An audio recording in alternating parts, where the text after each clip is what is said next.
একটি শিক্ষামূলক গল্প। জঙ্গলের রাজা বাঘ মশাই ঢাকঢোল পিটিয়ে জানিয়ে দিল কোনো বাচ্চাকে নিরক্ষর রাখা চলবে না।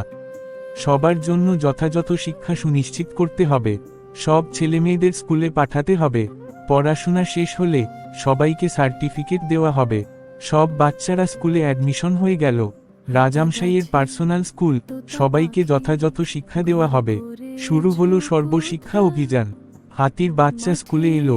বাদর, মাছ, কচ্ছপ, বিড়াল, উট, জিরাফ সবার বাচ্চা স্কুলে পৌঁছে গেল। শুরু হলো ধুমধাম করে পড়াশোনা। 5 ইউনিট টেস্ট হলো। হাতির বাচ্চা ফেল। কোন সাবজেক্টে ফেল? হাতি এসে প্রশ্ন করে। গাছে ওঠা সাবজেক্টে ফেল করেছে। হাতি পড়ল মহাচিন্তায়। তার ছেলে ফেল, এটা কোনোভাবেই মেনে নেওয়া যাবে না। শুরু হলো খোঁজাখুঁজি। ভালো টিউটর পেতেই হবে।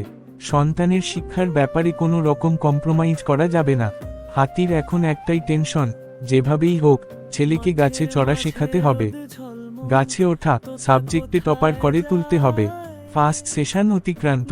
ফাইনাল রেজাল্ট আউট হলো। দেখা গেল হাতি, উট, জিরাফ, মাছ সবার বাচ্চা ফেল। বাদরের বাচ্চা টপার হয়ে গেছে।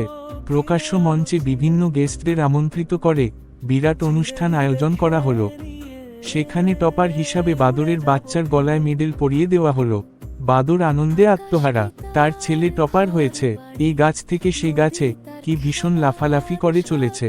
চূড়ান্ত অপমানিত হয়ে হাতি, উট, জিরাফ নিজ নিজ সন্তানকে দারুণ পিটুনি দিল।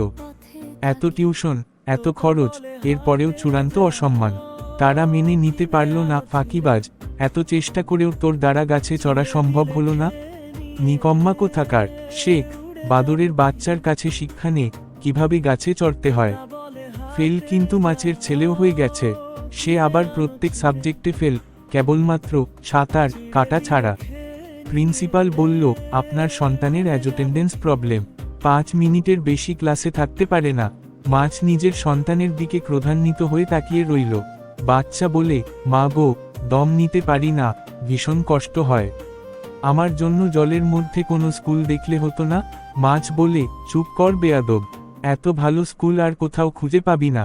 পড়াশোনায় মন দে, স্কুল নিয়ে তোকে ভাবতে হবে না। হাতি, উট, জিরাফ নিজের ফেলিওর বাচ্চাকে পিটুনি দিতে দিতে বাড়ি ফিরে চলেছে। পথিমধ্যে বুড়ো খেকশিয়ালের সঙ্গে দেখা। শিয়াল বলে, আহা, তোমরা মারো কেন ছোট ছোট বাচ্চাদের? উট বলে, মেরাই ফেলবো একে, আমার মানসম্মান কিছু বজায় রাখলো না। শিয়াল বলে, কি হয়েছে সেটা তো বলো। হাতি বলে, এত বড় শরীর নিয়ে গাছে চড়তে পারল না। বাদরের ছেলে টপার হলো, মান ইজ্জত কিছুই অবশিষ্ট থাকলো না। শিয়াল অট্টহাসিতে ফেটে পড়ে, আচ্ছা, তোমরা গাছে চড়তে পারো? জিরাফ বলে, আমরা তো নিরক্ষর, তখন এসব স্কুল টুল ছিল না, থাকলে শিখে নিতাম, অবশ্যই গাছে চড়তে পারতাম। শিয়াল বলো, তোমাদের গাছে চড়ার কি প্রয়োজন সেটাই বুঝতে পারলাম না। শোনো হাতি, তুমি নিজের বিশালাকা সুর উঠিয়ে ধরো, গাছের সবচেয়ে বড় ফলটি পেরে ভক্ষণ করো। তোমার গাছে ওঠা লাগবে না উট ভাই, তোমার অনেক উঁচু ঘাড় রয়েছে। ঘাড় বাড়িয়ে দাও, গাছের সর্বশ্রেষ্ঠ ফল পাতা পেরে খাও। বন মাছ, তোমার সন্তানকে নদীর স্কুলে ভর্তি করে দাও।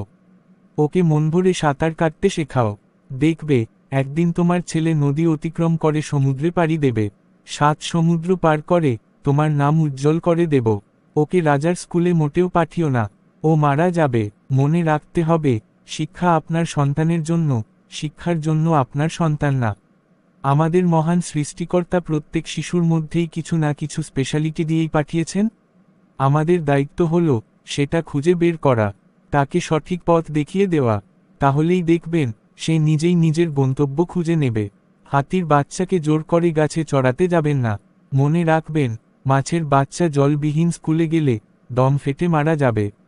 শিক্ষা দীক্ষা, খেলাধুলা, নাচ গান, শিল্পকলা, অভিনয়, ব্যবসা, যে কোনো ক্ষেত্রেই হোক, সন্তানের প্রতিভার মূল্যায়ন করে নিন। ওদের ইচ্ছেগুলো চিনে নিন, ওদের প্রতিভার মূল্য দিন। আপনার দায়িত্ব শুধু একটাই, সন্তানকে সদাচরণ, নৈতিকতা, মূল্যবোধ, মানবতার শিক্ষা দিয়ে যাওয়া। আর বর্তমান শিক্ষাক্রমে এর যথেষ্ট উপযুক্ততা রয়েছে।